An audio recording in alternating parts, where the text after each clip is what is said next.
Le magicien d'Oz, chapitre 12, à la recherche de la méchante sorcière. Le soldat au vert favori les reconduisit par les rues de la cité d'Émeraude jusqu'au poste du gardien des portes. Cet officier détacha leurs lunettes pour les remettre dans sa grande boîte, puis, très courtoisement, ouvrit la porte à nos amis. « Par où va-t-on chez la méchante sorcière de l'Ouest » demanda Dorothée. « Il n'existe pas de route » répondit le gardien. « Personne n'a jamais cherché à aller de ce côté-là. » « Mais alors, comment ferons-nous pour la trouver » s'inquiéta la petite fille. « Ce sera facile, » répliqua l'homme. « Dès que la sorcière saura que vous êtes chez les Wankies, c'est elle qui vous trouvera pour faire de vous ses esclaves. »« Pas si sûr, » intervint l'épouvantail. « Nous avons l'intention de la supprimer. »« Dans ce cas, cela change tout, » dit le gardien des portes. « Personne n'a jamais tenté de la détruire. C'est pourquoi j'ai pensé qu'elle vous réduirait en esclavage. » Comme les autres. Mais prenez garde, elle est cruelle et malfaisante. Elle ne se laissera pas détruire facilement. Allez toujours vers l'ouest, du côté du soleil couchant. Vous ne risquerez pas de la manquer. Ils le remercièrent et lui firent leurs adieux, puis prirent la direction de l'ouest, cheminant par des prés égayés çà et là de marguerites et de boutons d'or. Dorothée portait toujours la jolie robe de soie qu'on lui avait donnée au palais, mais à sa grande surprise, la robe n'était plus verte, mais d'une blancheur immaculée. Et comme la robe de Dorothée, le ruban noué autour du cou de Toto avait aussi perdu sa couleur verte. La cité d'Émeraude fut bientôt loin derrière eux. Peu à peu, le sol devenait rude et accidenté. Il n'y avait ni ferme ni maison dans la contrée de l'Ouest, et la terre était laissée en friche. Sous le soleil brûlant de l'après-midi, nul arbre ne leur offrit son ombre et sa fraîcheur. Las, bien avant la tombée de la nuit, Dorothée, Toto et le lion s'étendirent dans l'herbe et s'endormirent aussitôt, veillés par le bûcheron et l'épouvantail. Or, la méchante sorcière de l'Ouest n'avait qu'un œil, mais un œil aussi puissant qu'un télescope, pas capable d'embrasser du regard toute l'étendue du pays. Donc, comme elle était assise sur le perron de son château, lorgnant les alentours, sa vue tomba par hasard sur Dorothée endormie au milieu de ses compagnons. Ils se trouvaient à une très grande distance, mais la présence de ces intrus courrouça fort la méchante sorcière. Elle prit un sifflet d'argent suspendu à son cou et siffla. De tous les horizons accoururent de grands loups aux longues pattes, aux yeux cruels et aux crocs pointus. « Courez me mettre ces gens en pièces » ordonna la sorcière. « Ne voulez-vous pas en faire vos esclaves » demanda le chef de la horde. « À quoi bon » répondit-elle. « Un homme en fer blanc, l'autre en paille, une petite fille et un lion, des propres à rien, en somme. Vous pouvez les mettre en pièces. »« Très bien, » dit le loup, et il s'élança sa meute sur les talons. Par bonheur, l'épouvantail et le bûcheron étaient bien éveillés. Ils entendirent les loups approcher. « J'en fais mon affaire, » dit le bûcheron. « Mettez-vous derrière moi, je vais les recevoir. » Il prit sa hache au tranchant aiguisé. Quand le chef de la bande arriva à sa portée, il brandit son arme et trancha net la tête du loup, qui mourut sur le coup. À peine relevait-il le bras qu'un autre assaillant fonçait sur lui. Le bûcheron l'abattit avec la même sûreté. 40 loups l'assaillirent, et 40 fois l'arme du bûcheron fit son œuvre, si bien qu'au dernier coup, les morts s'empilaient en un grand tas devant le bûcheron. Alors, il abaissa sa hache et vint s'asseoir auprès de l'épouvantail qui dit admiratif. « Un beau combat, mon ami !» Et ils attendirent le réveil de Dorothée. Le lendemain matin, la fillette fut vraiment effrayée à la vue de cette montagne de loups au poil hirsute, mais le bûcheron en fer blanc lui raconta la bataille. Elle le remercia de les avoir sauvés, et après le déjeuner, on se remit en route. Or, ce matin même, la méchante sorcière vint sur le seuil de son château et scruta l'horizon de son œil unique, aussi loin que sa vue pouvait l'atteindre. Elle vit ses loups gisant décapités, tandis que les étrangers poursuivaient leur voyage au travers de son pays. Plus furieuse que jamais, elle saisit son sifflet d'argent et lança 2 coups de sifflet. Aussitôt, une nuée de corbeaux obscurcit le ciel et vint s'abattre à ses pieds. La sorcière s'adressa à leur roi. « Vole immédiatement vers ces étrangers, crève-leur les yeux et mets-les en pièces. » La nuée de corbeaux sauvages repartit en direction de Dorothée et ses compagnons. La fillette prit peur en les voyant arriver, mais l'épouvantail déclara « Cette fois, c'est moi qui en fais mon affaire. Couchez-vous par terre derrière moi et vous ne risquerez pas d'être blessés. » Tous s'allongèrent sur le sol, sauf l'épouvantail qui se redressa en écartant les bras. À sa vue, les corbeaux s'arrêtèrent, effrayés. D'ordinaire, ces oiseaux n'osent pas approcher des épouvantails. Mais le roi des corbeaux leur dit « Ce n'est qu'un mannequin de paille, je vais lui crever les yeux !» Il fondit sur l'épouvantail, mais celui-ci l'empoigna par la tête et lui tordit le cou jusqu'à ce que mort s'ensuive. Un autre corbeau l'attaqua à son tour. L'épouvantail lui tordit le cou tout aussi tranquillement. 40 corbeaux l'attaquèrent. L'épouvantail tordit 40 coups. À la fin du combat, tous les oiseaux gisaient morts à ses pieds. Ses compagnons se relevèrent et ils reprirent leur marche. Quand la méchante sorcière vint scruter l'horizon et découvrit les cadavres amoncelés de ses corbeaux, elle entra dans une rage épouvantable et siffla 3 fois de son sifflet d'argent.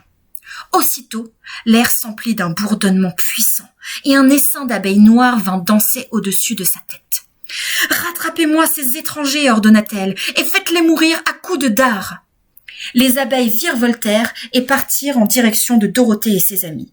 Mais le bûcheron les avait aperçus, et déjà l'épouvantail savait ce qu'il fallait faire. « Prenez ma paille, dit-il, et répandez-la sur la petite, le chien et le lion. Les abeilles ne pourront pas les piquer. » Ce que fit le bûcheron, Dorothée, serrant Toto dans ses bras, se blottit contre le lion, et tous 3 disparurent sous la paille.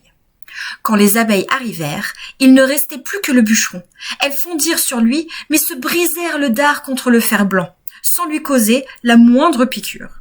Et comme ces insectes ne peuvent pas survivre à la perte de leurs aiguillons, elles périrent les abeilles noires. Et les dépouilles s'éparpillèrent autour du bûcheron comme des petits tas de menus charbons. Alors, Dorothée et le lion se relevèrent, et la fillette aida le bûcheron en fer blanc à rempailler l'épouvantail jusqu'à ce qu'il ait repris sa bonne mine. Une fois de plus, on se remit en route. La méchante sorcière, voyant ces abeilles noires entassées comme mottes de menus charbons, devint folle de colère. Elle tapait du pied, s'arrachait les cheveux, grinçait des dents. Elle fit venir une 12aine d'esclaves. Des Wankies leur distribua des lances acérées et leur ordonna d'aller haussir ces étrangers. Le peuple des Wankies n'était pas des plus courageux, mais il leur fallait obéir. Ils se lancèrent donc à la poursuite de Dorothée.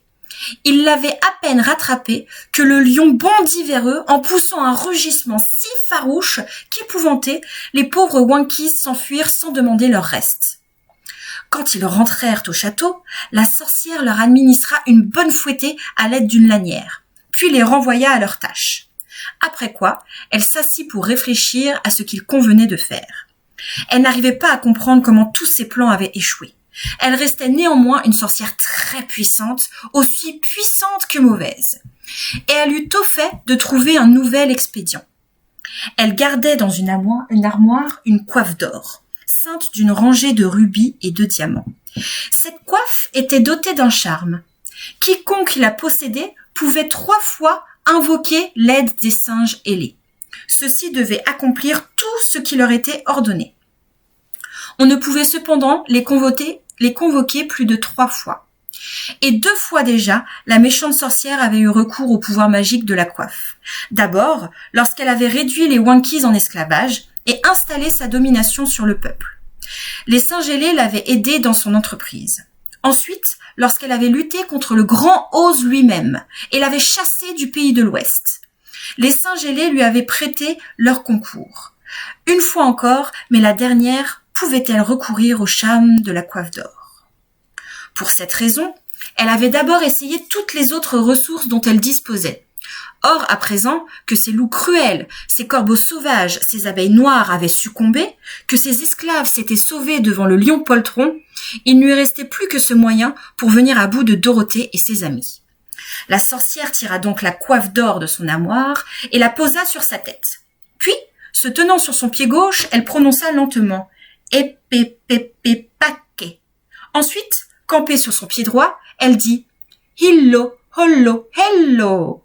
Enfin, debout sur ses 2 pieds, elle cria très fort « Zizou, zouzi, zik !» Le charme commença tout de suite à opérer.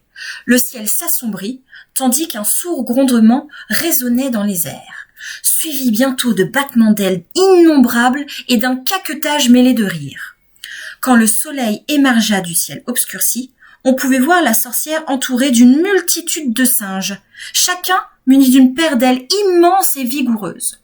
Le plus grand semblait conduire la troupe. D'un coup d'aile, il vint se poser près de la sorcière et dit « Vous nous avez appelés pour la 3e et dernière fois. Qu'ordonnez-vous ? Emparez-vous de ces étrangers qui foulent le sol de mon pays et faites-les tous mourir, sauf le lion, dit la méchante sorcière. Amenez-moi cette bête. J'ai l'intention de la harnacher comme un cheval et la faire travailler. Vos ordres seront exécutés, dit le chef. Et dans un tumulte de cris et de jacassements, les singes ailés s'envolèrent et arrivèrent peu après au lieu où cheminaient Dorothée et ses compagnons. 2 ou 3 singes s'emparèrent du bûcheron en fer blanc et l'emportèrent dans les airs, jusqu'à un endroit couvert de rochers abrupts. C'est là qu'ils le lâchèrent, et le pauvre bûcheron trouva sa chute bien longue. Il atterrit avec fracas sur les rocs, où il gisait à présent maintenant. Tout bosselé, tout ébréché, sans pouvoir bouger, ni même gémir. D'autres singes s'étaient saisis de l'épouvantail, et de leurs longs doigts le vidèrent entièrement de sa paille, tête comprise. De son chapeau, de ses bottes, de ses habits, ils firent un ballot qu'ils accrochèrent à la cime d'un grand arbre. Pendant ce temps, les autres singes ficelaient le lion avec de grosses cordes, enroulant des anneaux autour de son corps, de sa tête, de ses pattes, jusqu'à ce qu'il ne pût plus mordre, ni griffer, ni se défendre. Alors, ils le soulevèrent et l'emportèrent au château de la sorcière, où on l'enferma dans une cour ceinte d'une haute grille de fer pour l'empêcher de s'échapper. Dorothée, tenant Toto dans ses bras, regardait le triste sort infligé à ses amis, tout en se disant que ce serait bientôt son tour. Le chef des singes ailés se posa près d'elle. Il écartait déjà ses longs bras velus, tandis que sa vilaine figure grimaçait horriblement. Mais la marque laissée sur le front de la fillette le figea sur place, et il interdit aux autres de la toucher.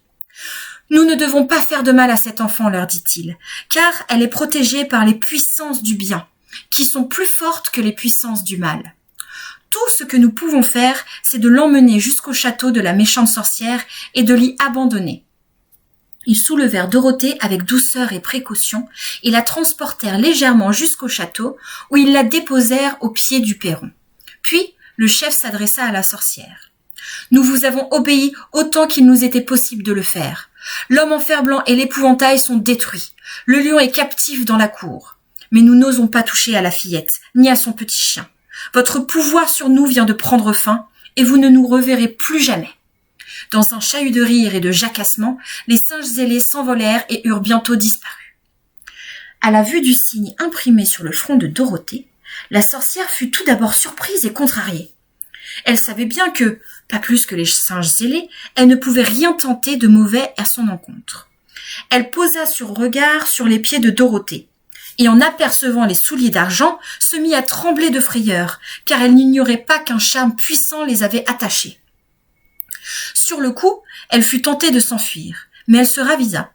Les yeux de Dorothée lui révélaient toute l'innocence de son âme enfantine. Il était évident que la petite fille ignorait quel pouvoir merveilleux elle détenait grâce aux souliers d'argent.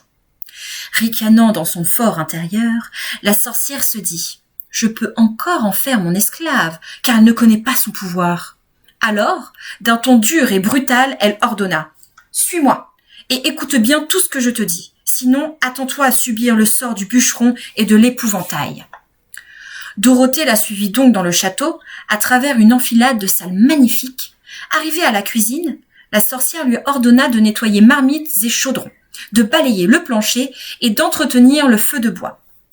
Dorothée se mit docilement à la tâche, prête à travailler de tout son cœur et de toutes ses forces, trop heureuse que la méchante sorcière eût décidé de l'épargner.